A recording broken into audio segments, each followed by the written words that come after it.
నమస్కారం city news కి స్వాగతం. బుధవారం రాత్రి నుండి కురుస్తున్న వర్షాలను సైతం లెక్క చేయకుండా తెనాలి మున్సిపల్ యంత్రాంగం సహాయక చర్యలను ముమ్మరం చేసింది. మున్సిపల్ కమిషనర్ రామప్పనాయుడు ఆధ్వర్యంలో సిబ్బంది క్షేత్రస్థాయిలో పర్యటిస్తూ వర్షపు నీరు నిలిచిన ప్రాంతాలను పరిశీలించారు. కాలువల్లో నీటి ప్రవాహానికి అడ్డుగా ఉన్న చెత్త వ్యర్థాలను తొలగిస్తూ పూడికెత్తీత పనులు చేపట్టారు. ప్రధాన రహదారులు లోతట్టు ప్రాంతాల్లో నీరు నిల్వ కాకుండా చర్యలు తీసుకుంటూ మురుగు కాలువలను శుభ్రం చేశారు. ప్రజలకు ఇబ్బందులు కలగకుండా పారిశుద్ధ్య సిబ్బందిని అప్రమత్తం చేసి ప్రధాన కూడళ్ల వద్ద నిలిచిన వర్షపు నీటిని తొలగించే పనులు కొనసాగించారు. వర్షం కొనసాగుతున్నప్పటికీ మున్సిపల్ యంత్రాంగం యుద్ధ ప్రాతిపదికన పనులు చేస్తుండటంతో స్థానికులు హర్షం వ్యక్తం చేస్తున్నారు.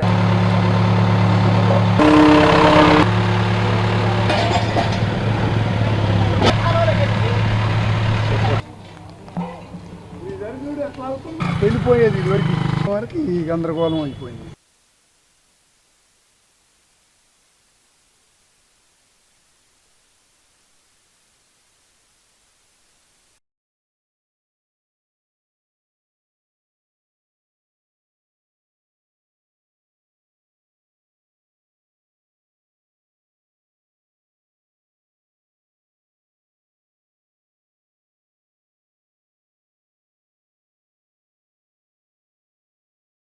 ఈ నీళ్ళు ఆగుతానికి కారణం పైకి పోతానా, అదే కనుక కిందకు లోతుకి వెళ్ళినట్టు అసలు ఏనాడు కూడా నీళ్ళు ఆగారు. ఈ వంతెన పోసిన కాడ నుంచి కాలనీ మునిగిపోవటం, ఈ రోడ్డు మునిగిపోవటం. అంతకుముందు శుభ్రంగా ఉండేది. వంతెన సాయంత్రం పైకి పోసాడు రివీటు. ఎవరు కాంట్రాక్ట్లు ఇంకేముంది, ఇంజనీర్ కరెక్ట్గా వేసి కనుక శుభ్రంగా కిందకి వేసుకున్నట్టే నీళ్ళు లాగేది. ఇప్పుడు ఏముంది, ఎంత నీళ్ళు వచ్చినాడావా, ఇంకొద్ది వాన గుర్తు ఏముంది, కాలనీ మొత్తం మునిగిపోయింది ఈ ఏరియాకి. ఈరోజు రాత్రి 1 గంట నుండి కురుస్తున్నటువంటి వర్షానికి తెనాలి అర్బన్లో ఉండేటువంటి కొన్ని ఏరియాస్లో వాటర్ ఫ్లో ఎక్కువ ఉండడం వలన మనకి కొన్ని చోట్ల వాటర్ బ్లాకేజ్ అయ్యాయి. ముఖ్యంగా పలాద్రి కెనాల్లో మొత్తంగా డీసిల్టేషన్ అంతా చేసిన తర్వాత వాటర్ కూడా చాలా స్పీడ్గా వెళ్తుంది. ఇంటర్నల్ రోడ్స్ నుంచి వచ్చేటువంటి మెయిన్ రోడ్స్లో మన మెయిన్ డ్రైన్స్కి కలిసే చోట కొన్ని ఎంక్రోచ్మెంట్స్ ఉన్నాయి.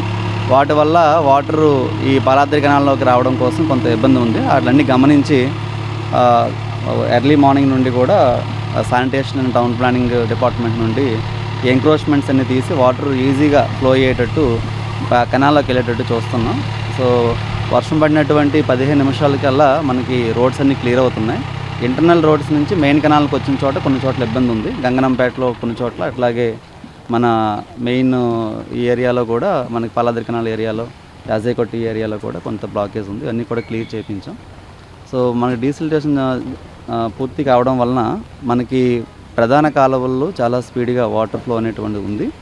ఇంటర్నల్ డ్రైన్స్ నుంచి మనం ప్రధాన కాలువలోకి వెళ్ళేటువంటి చోట చిన్న చిన్న ఎంక్రోచ్మెంట్స్ ఉంటే ఈరోజంతా కూడా మాకు ఉండేటువంటి 3 జేసీబీలు కూడా 3 ఏరియాస్లో పూర్తిగా ఈ యొక్క ఎంక్రోచ్మెంట్స్ తీసే పనిలోను వాటర్ ఫ్లో వెళ్ళేలాగా, ఎక్కడైనా డ్రైన్ బ్లాకేజెస్ ఫ్లోటింగ్ గార్బేజ్ వల్ల ఉంటే వెంటనే మేము అవి రిమూవ్ చేయిస్తున్నాం. సో పట్టణ ప్రజలకి ఎక్కడా కూడా అసౌకర్యం కలగకుండా శానిటేషన్ సిబ్బంది అంతా కూడా ఈరోజు పనిలో ఉన్నారు. అలాగే టౌన్ ప్లానింగ్ కూడా ఎక్కడెక్కడ రోడ్ ఎంక్రోచ్మెంట్ వల్ల కానీ ఎదురు చోట్ల ఇబ్బంది ఉంటే ఇమీడియట్గా వాటన్నిటిని కూడా పగలగొట్టమని చెప్పి ఆదేశాలు ఇచ్చాను. ఇక్కడ బాగా ఇబ్బందిగా ఉందండి. మా ఇంటికి దారిలో కాలువ వేశారు, డ్రైనేజీ కట్టారు, రోడ్డు బాగా ఎత్తుకుంది. ఆల్రెడీ 3 పడ్డారు, పిల్లలు కూడా చాలా ఇబ్బంది పడిపోతున్నారు. దయచేసి కొద్దిగా దాన్ని సరిచేయండి, ప్రజలంతా తెలియాలని చెప్పి సిటీ కేబుల్ వస్తే మనం చెప్పేవాళ్ళం. తెనాలిలో డీమార్ట్ సూపర్ మార్కెట్ ఏర్పాటును నిలిపివేయాలని కోరుతూ తెనాలి వ్యాపారుల పోరాట కమిటీ ఆధ్వర్యంలో మంత్రి తెనాలి ఎమ్మెల్యే నాదెండ్ల మనోహర్ కు వినతి పత్రం అందజేశారు. ఈ సందర్భంగా వ్యాపార సంఘం ప్రతినిధులు మాట్లాడుతూ తెనాలిలో 100 ఏళ్లుగా చిన్న మధ్య తరహా వ్యాపారులపై ఆధారపడి వేలాది కుటుంబాలు జీవిస్తున్నాయని తెలిపారు.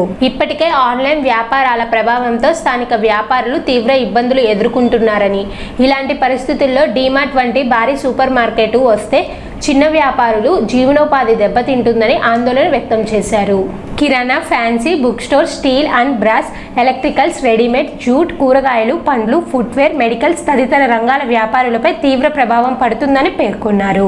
తెనాలి వంటి గ్రేడ్ 4 నగరాల్లో భారీ సూపర్ మార్కెట్ల ఏర్పాటుపై ప్రభుత్వం విధానపరమైన నిర్ణయం తీసుకోవాలని కోరారు. తెనాలిలో డీమార్ట్ కు అనుమతులు ఇవ్వకుండా చర్యలు తీసుకోవాలని వ్యాపారుల పోరాట కమిటీ మంత్రి నాదెండ్ల మనోహర్ ను విజ్ఞప్తి చేసింది. 21 రకాల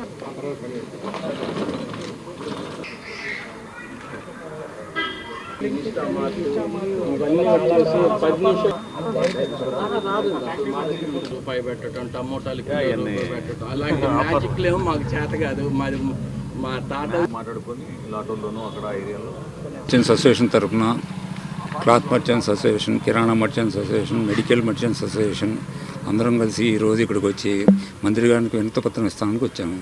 ఇక్కడ ఇన్స్టామార్ట్ని, బ్లింకిట్ అని, అలాగే క్విక్ కామర్స్, డీమార్ట్ లాంటివి వచ్చి మా వ్యాపారాలు దెబ్బతింటున్నాయి. దీని మీద ఆధారపడి బతికిన వాళ్ళు చాలామంది ఉన్నాము. షాపులు లోన్లు కట్టుకొని ఈ షాపులు నడపడం చాలా కష్టంగా ఉంది. దీన్ని ఏ విధంగా ఇలాంటి 3 టైర్ 4 టైర్ సిటీస్కి ఇలాంటి సంస్థలు రాకుండా ఉండాలనే ఉద్దేశంతో మంత్రి గారికి వినతిపత్రం ఇస్తానికి వచ్చాము. నాదెండ్ల మనోహర్ గారిని కలవడంలో ముఖ్య ఉద్దేశం ఏంటంటే మన దుకాణం మన తెనాలి. ఈరోజు కార్పొరేట్ సంస్థల వల్ల తెనాల్లో అన్ని రకాల వ్యాపార సముదాయాలు చాలా భయంకరంగా దెబ్బతిని ఉన్నాయి.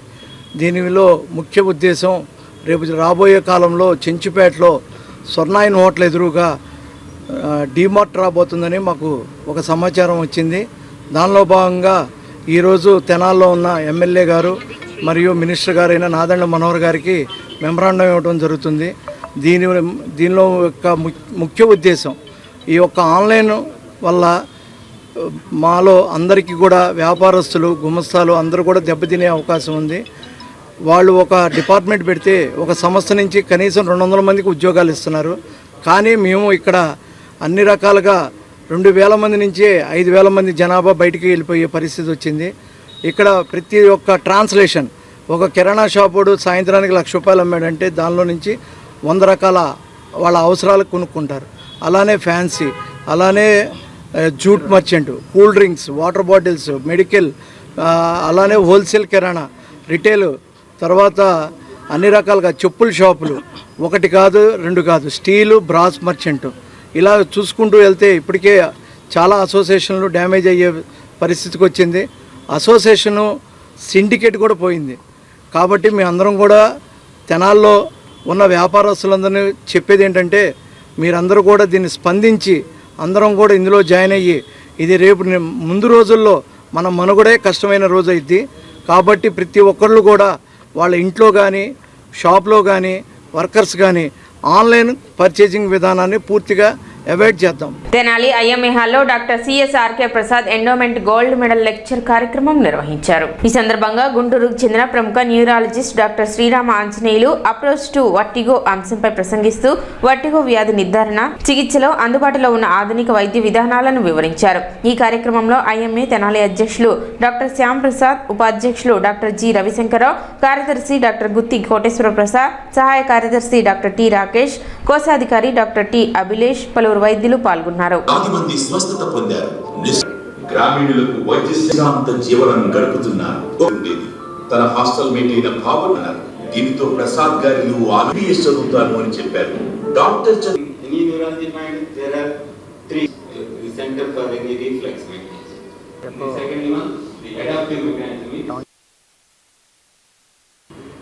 So they divided these vestibular emergencies into 3 groups, that is acute vestibular syndrome, episodic vestibular syndrome and chronic vestibular syndrome. Of these 1500 patients, benign to life threatening, the annual prevalence is 4.9%, whereas lifetime prevalence is 20 to 30%. So we all have chance of 30% chance of suffering this disease in our lifetime. So it's a common. ఇవాళ doctor CSRK Prasad గారి endowment gold medal lecture Tenali IMA హాల్లో June 10న జరుగుతుంది. ప్రతి సంవత్సరం ఇదే రోజు ఆయన కార్యక్రమం జరుగుతుంది. ఆయన తరఫున స్పీకర్గా డాక్టర్ శ్రీరామ్ ఆంజనేయులు అని గుంటూరు నుంచి న్యూరాలజిస్ట్ గారు వచ్చారు. వారు వర్టిగో మీద ఒక క్లినికల్ లెక్చర్ ఇస్తున్నారు. అది అన్ని స్పెషాలిటీస్కి ఉపయోగపడే సబ్జెక్ట్ అది. దీని తర్వాత డిన్నర్ ఉంటుంది. ఇది ఇవాల్టి ఐఎంఏ కార్యక్రమం. ఈరోజు తెనాలి ఐఎంఏ హాల్ నందు doctor CSRK Prasad endowment gold medal lecture నిర్వహించడం జరిగింది.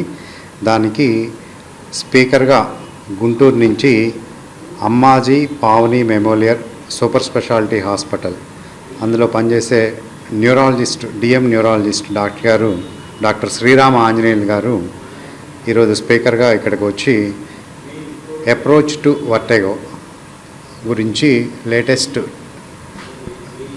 టెక్నిక్స్ అన్నీ మాకు తెనాలి ఐఎంఏ డాక్టర్స్ అందరికీ చక్కగా వివరించారు. తెనాలి డివిజన్ పరిధిలోని ప్రభుత్వ పాఠశాలలో చేపడుతున్న మనబడి మన భవిష్యత్ కార్యక్రమానికి సంబంధించిన పనులపై గురువారం తెనాలి బురిపాలెం రోడ్లోని మాంటిసోరి పాఠశాలలో సమీక్ష సమావేశం నిర్వహించారు. అకౌంట్లలో నిధులు ఉన్న ఉన్నత ప్రాథమిక ఉన్నత పాఠశాలల ప్రధానోపాధ్యాయులు అలాగే మోడల్ ప్రైమరీ పాఠశాలలకు సంబంధించి ఎస్టిమేట్లు సిద్ధం చేయని ప్రధానోపాధ్యాయులు సమావేశంలో పాల్గొన్నారు. ఈ సమావేశానికి గుంటూరు జిల్లా విద్యాశాఖ అధికారి ఎస్కే సలీం బాషా ముఖ్య అతిథిగా హాజరై మనబడి మన భవిష్యత్ పనులను వేగవంతం చేయాలని, నిధులను సద్వినియోగం చేసుకుని పాఠశాల మౌలిక సదుపాయాలను మెరుగుపరచాలని సూచించారు. అధికారులు ప్రధానోపాధ్యాయులు ఈ కార్యక్రమంలో పాల్గొన్నారు. అలాగే సిసిహెచ్లు ఎర్లీగా ఈ రోజే ఆల్రెడీ చిట్టు పెట్టే కార్యక్రమం చేయాలి.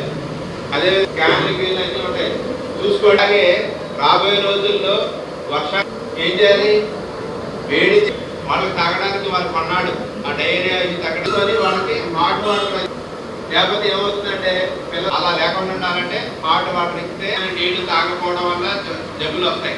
పరిసరాలు శుభ్రంగా ఉండాలి, స్కూల్ వాతావరణం బాగా చేయించాలి. పిల్లలతో డికేషన్ రెగ్యులర్గా పెట్టదు. ప్రతిరోజు 2:30 నుంచి 3 జూన్ 12 నుంచి మరి విద్యా సంవత్సరం ప్రారంభమవుతుంది. దాన్ని పురస్కరించుకొని మరి ఈరోజు తెనాలి డివిజన్లో డిప్యూటీ గారు అలాగే ఎంఈఓ గారు ఏపీసీ గారి ఆధ్వర్యంలో మరి model primary school head masters, high school head masters అందరికి కూడాను ఈరోజు రివ్యూ మీటింగ్ పెట్టడం జరిగింది. ఎందుకంటే రేపు నుంచి స్కూల్స్ జరుగుతాయి కాబట్టి ఆల్రెడీ వీళ్ళందరికీ కూడాను జిల్లా వ్యాప్తంగా కూడా మేము ఇన్స్ట్రక్షన్లు ఇవ్వడం జరిగింది. స్కూల్స్ రీఓపెన్ అయ్యేటప్పుడు తీసుకోవాల్సిన జాగ్రత్తలు ఏంటి, సుమారు అన్ని పరిసరాలు స్కూల్ పరిసరాలు అనేది కూడా శుభ్రం చేసుకోవడం, అలాగే క్లాస్ రూమ్స్ ఫ్యాన్లు లైట్లు తిరిగే విధంగా వాష్రూమ్స్ అన్నీ శుభ్రంగా ఉండేటట్టుగా, అలాగే స్వచ్ఛమైన మంచినీళ్ళు అందించే విధంగా ఏర్పాట్లు చేయమని చెప్పడం జరిగింది. రాబోయే రోజుల్లో వర్షాకాలం కాబట్టి నీళ్లు స్టాగ్నేట్ అవ్వకుండా బిల్డింగ్స్ మీద అవన్నీ కూడా శుభ్రం చేయమని చెప్పడం జరిగింది. అదేవిధంగా ఎక్కడన్నా బిల్డింగ్స్ కనుక మరీ డిజేబుల్ కండిషన్స్లో ఉంటే వాటిని ఏమో వాడకుండా ఉండేటట్టుగా, పిల్లలు అటువైపు వెళ్లకుండా ఉండేటట్టుగా జాగ్రత్తలు తీసుకోవాలని చెప్పేసి మరి హెడ్ మాస్టర్ అందరికీ సూచించడం జరిగింది. అలాగే రాబోయేటటువంటి విద్యా సంవత్సరంలో తీసుకోవాల్సినటువంటి వివిధ రకాలైనటువంటి ప్రణాళికలు ఏంటి, ఏం చేయాలి అనేటువంటి 6 నుంచి 10వ తరగతులు అలాగే స్పెషల్గా 10వ తరగతికి సంబంధించినటువంటి ప్రణాళికని రూపొందించాము. అలాగే 6th నుంచి 9th కూడా ఒక ప్రణాళిక రూపొందించాము. ఎవరైతే బాగా లో లెవెల్లో ఉన్నటువంటి విద్యార్థుల అభ్యాసం పెంచడం కోసం ఒక ప్రత్యేక ప్రణాళిక రూపొందించడం జరిగింది. దానికి తగిన విధంగా వాళ్ళందరూ కూడా ఫాలో అవ్వాలని చెప్పేసి చెప్పడం జరిగింది. అలాగే 1 to 5th క్లాసెస్ కూడాను వాళ్ళకు కూడా model primary school head masters attend అవ్వడం జరిగింది. వాళ్ళకు కూడా డైరెక్షన్స్ ఇచ్చాము. అందరూ కూడాను మినిమం పిల్లలు మ్యాథ్స్ చేయడము, తెలుగు ఇంగ్లీషు చదవడం రాయడము, అలా రెగ్యులర్గా బైహార్ట్ చేయించడము, అలా అదేవిధంగా డిక్టేషన్ లాంటివి పెట్టడము రెగ్యులర్గా. దీంతో పాటు ప్రతి స్కూల్లో కూడాను పిల్లలందరూ కూడాను ప్రతిరోజు కూడాను నైతిక విలువలు కూడినటువంటి ఒక స్టోరీ చెప్పడము, రెగ్యులర్గా వాళ్ళని వ్యాయామం అంటే గేమ్స్ అండ్ స్పోర్ట్స్ చిన్న ఒక ½ an hour లేదా 45 minutes కండక్ట్ చేయమని చెప్పడం జరిగింది. 9 ఏళ్లుగా రేషన్ కార్డు కోసం ఎదురు చూస్తున్న ఓ మహిళ సమస్యను మంత్రి నాదెండ్ల మనోహర్ చొరవతో ఒక్క రోజులో పరిష్కారం లభించింది. తెనాలి విఎస్ఆర్ కళాశాల ప్రాంతానికి చెందిన చిన్నమ్మ అనే మహిళ ఇంటి పనులు చేసుకుంటూ జీవనం సాగిస్తుంది. గత 9 ఏళ్లుగా రేషన్ కార్డు కోసం పలుమార్లు అధికారులను ఆశ్రయించినప్పటికీ ఫలితం లేకపోయింది. బుధవారం తూర్పు కాలువకట్ట ప్రాంతంలో మంత్రి నాదెండ్ల మనోహర్ పర్యటిస్తున్న సమయంలో ఆమె తన సమస్యను మంత్రి దృష్టికి తీసుకువచ్చింది. వెంటనే స్పందించిన మంత్రి సంబంధిత అధికారులతో మాట్లాడి సమస్యపై వివరాలు తెలుసుకున్నారు. అర్హతలను పరిశీలించి తక్షణ చర్యలు చేపట్టాలని ఆదేశించారు. మంత్రి ఆదేశాలతో అధికారులు వేగంగా స్పందించి అదే రోజు సాయంత్రానికి చిన్నమ్మకు రేషన్ కార్డు మంజూరు చేసి అందజేశారు. ఏళ్ల తరబడి పెండింగ్ లో ఉన్న సమస్యకు ఒకే రోజులో పరిష్కారం లభించడంతో చిన్నమ్మ ఆనందం వ్యక్తం చేస్తూ మంత్రి నాదెండ్ల మనోహర్ కు కృతజ్ఞతలు తెలిపారు. అదేవిధంగా పలువురు మహిళలకు గ్యాస్ సిలిండర్లను అందజేశారు. నా పేరు మరి తెనాల్లో ఉన్నా. నా పేరు చిన్నమ్మ. నేను రేషన్ కార్డు గురించి 2017 నుంచి తిరుగుతున్నాను. మరి సార్ పొద్దున వచ్చారు ఇక్కడికి, ఎమ్మెల్యే సారు. నేను అడిగాను, 12ంటికి అడిగితే సాయంత్రం 5ంటికల్లా తెచ్చిచ్చారు నాకు రేషన్ కార్డు. ఇదిగోండి, నేను 9 సంవత్సరాలు తిరుగుతున్నాను. పోయిన ప్రభుత్వం గురించి నేను తిరిగాను, చాలా ఇబ్బందులు పడాను. నాకెవరు చేసి పెట్టలేదు. ఇంకా ఎన్నోసార్లు సచివాలయాల కాడ తిరిగాను, ఎవరు చేసి పెట్టలేదు. సార్ దగ్గరికి వచ్చి 1 గంట 12 చేసి పెట్టేశారు. ఇప్పుడు వచ్చింది నాకు.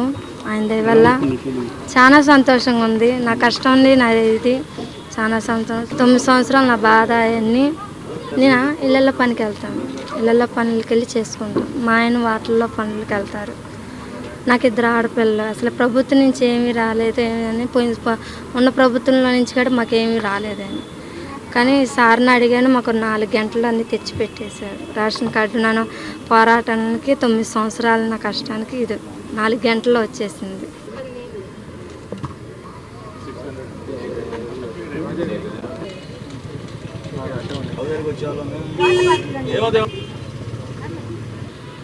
చాలా బాగుంది.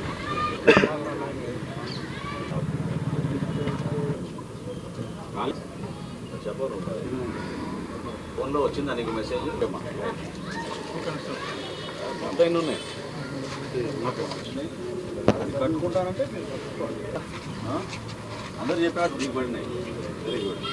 అంతా ఇస్తారు. ఇప్పుడు డెలివరీ ఇవాళ అయింది కాబట్టి 7th డెలివరీ. నువ్వు అక్కడ ఉన్నావు అయిందాక ఇటు వచ్చేసి